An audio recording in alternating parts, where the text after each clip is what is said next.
বাবা মুসা পয়গম্বর আল্লাহ রাব্বুল আলামিনের বড় জলিলুল কদর একজন নবী ছিলেন। কেমন নবী ছিলেন?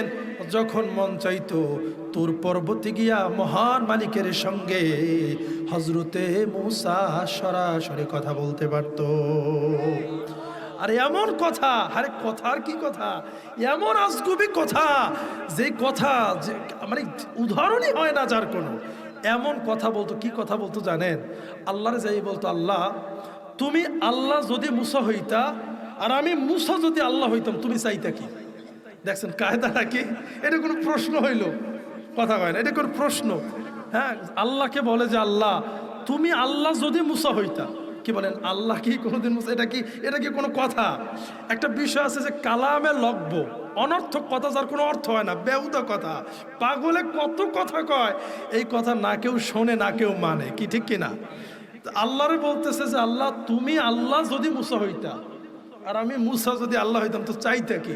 আল্লাহ কয়ে যে মুসা এটা কোনোদিন হইবেও না আর চাইবেও না। আল্লাহ একটু বলো না, যদি হইতা। কি মহব্বত করতো, সুবহানাল্লাহ। এখানে আল্লাহ নিজে তার উপাধি দিয়ে দিছে মুসা কালিমুল্লাহ। কোরআনের মধ্যে আছে না নাই? ওয়া কাল্লামাল্লাহু মুসা তাকলিমা। আল্লাহ নিজে বলতেছে যে মুসা সরাসরি আমার সঙ্গে কথা বলেছে। এই মুসা পয়গম্বর একদিন জিজ্ঞাসা করে যে আল্লাহ তুমি তো রহমান। আল্লাহ বলে অবশ্যই। তুমি বিশ্বাস করো না? অবশ্যই আল্লাহ বিশ্বাস করি। আল্লাহ তুমি তো রহিম, কেন তুমি বিশ্বাস করো না? অবশ্যই বিশ্বাস করি। কিন্তু আল্লাহ আমার একটা মনে প্রশ্ন জাগে। এই প্রশ্ন উল্টা পাল্টা প্রশ্ন, সব কি উল্টা পাল্টা। দেখেন মহাব্বতের প্রশ্ন। বলে আমার তো একটা প্রশ্ন জাগে, যিনি রহমান যিনি রহিম, এত মায়া করে দয়া করে বানাইল মানুষ, এই মানুষকে আবার তিনি জাহান্নামের আগুনে জ্বালাইবে, তখন তার এই দয়া মায়া থাকবে কোথায়? কি আসলে কথাটা যৌক্তিক, ঠিক কিনা? তুমি এত বড় রহমান, এত বড় রহিম, তোমার সীমাহীন দয়া যার কোনো সীমা নাই, তুমি আবার এত দয়া মায়া কইরা বানাইয়া এই মানুষ আবার জাহান্নামের আগুনের মধ্যে জ্বালাই দিবা, এইটা কেমনে হয়? আল্লাহ কয় যে মুসা এটা কি তুমি শুনবা না প্র্যাকটিক্যাল দেখবা? কয় যে আল্লাহ যদি দেখা যায় তো এই জিনিস কি কেউ শোনে? কথা কয় না, যদি দেখা যায় তো এই জিনিস কেউ শোনে? বলছি ঠিক আছে মুসা তুমি খাও কি? কয় আল্লাহ আপনি ওই যে কিছু গম দিয়েছেন আমার জমিতে, ওই গম থেকে ছাতু বানাইয়া রুটি বাকাইয়া খাই।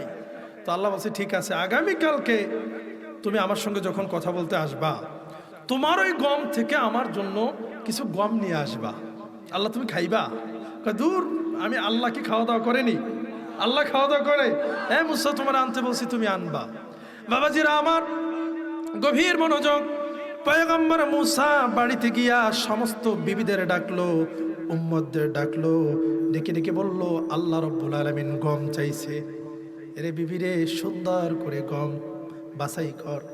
যেই মালিক আমার খেতে গম বানাইছে, আমারে বানাইছে, তোমারে বানাইছে, রিজিক দিয়েছে, হায়াত দিয়েছে, সুস্থ রেখেছে, ওই আল্লাহ রাব্বুল আলামিন গম চেয়েছে। রে বিবি, সুন্দর করে গম বাছাই করা শুরু কর। এরে উম্মতের আল্লাহ গম চেয়েছে, সুন্দর করে কিছু গম বাছাই কর। হাজারের মধ্যে একটা গমের দানা বাছাই করে করে একটা স্বর্ণের ছাকনির একটা কাপড়ের পোটলা, যেখানে স্বর্ণের সিটা দেওয়া হয়েছে, প্রলেপ দেওয়া হয়েছে, এরকম চমৎকার একটা কাপড়ের মধ্যে পয়গম্বর মুসা নির্ভেজাল, নিষ্কলুষ, উৎকৃষ্ট মানের কিছু গমের দানা প্যাকেট করলো, রওনা হয়ে চলল। মহান মালিক গম চাইছে, আল্লাহ রাব্বুল আলামিনের সামনে নিয়া পয়গম্বর মুসা গম গুলে রাখলো। এ মুসা, তোমার এই পোটলার মধ্যে কি? কয় আল্লাহ গম চাইছেন, গম। কয় খোলো।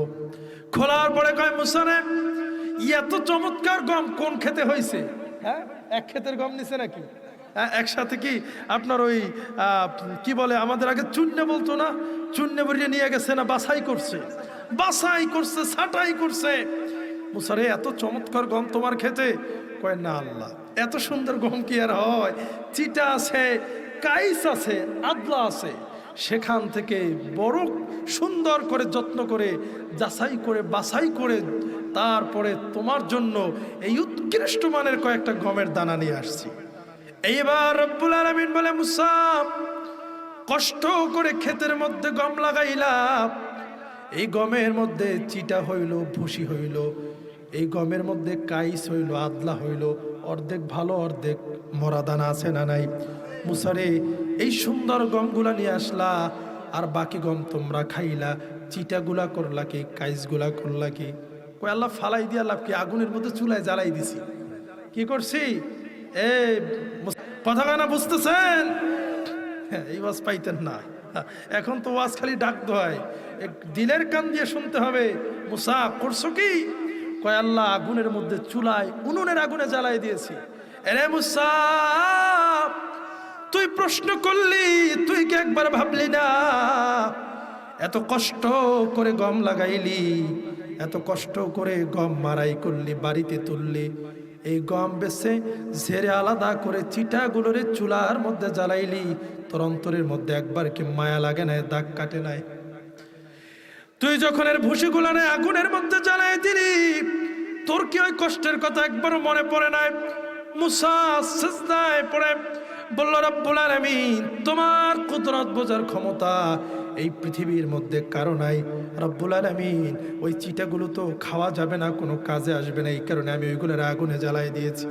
আল্লাহ রব্বুল আলামিন বলবে, মুসা, দুনিয়ার সামান্য গম লাগাইতে গিয়া বীজ তলায় গেলি, বীজ বুনলি, বীজ উঠাইলি, ক্ষেতের মধ্যে রোপণ করলি, সেচ দিলি, কত কষ্ট করে মারাই করে ঘরে তোলার পরে চিটাগুলোর আগুনের মধ্যে জ্বালাই দিলি রে মুসা। আমি আল্লাহ রাব্বুল আলামিন বড় মায়া করে দয়া করে এই বান্দাগুলোরে বানাইছি। কোনোদিন তাদের চোখের কোনো বিল চাই নাই, জবানের কথার কোনো বিল চাই নাই, পেটের খাবারের কোনো বিল চাই নাই। জবান দিয়েছি দুইটা ঠোঁট, ছোট্ট একটা জিহ্বা, কত কথা এই জবান থেকে বলল। আরে জবানের কত দাম! যদি বিশ্বাস না হয় বাড়ির পাশের বোবারে জিজ্ঞাস করো, ঠিক কিনা? কথা কয় না?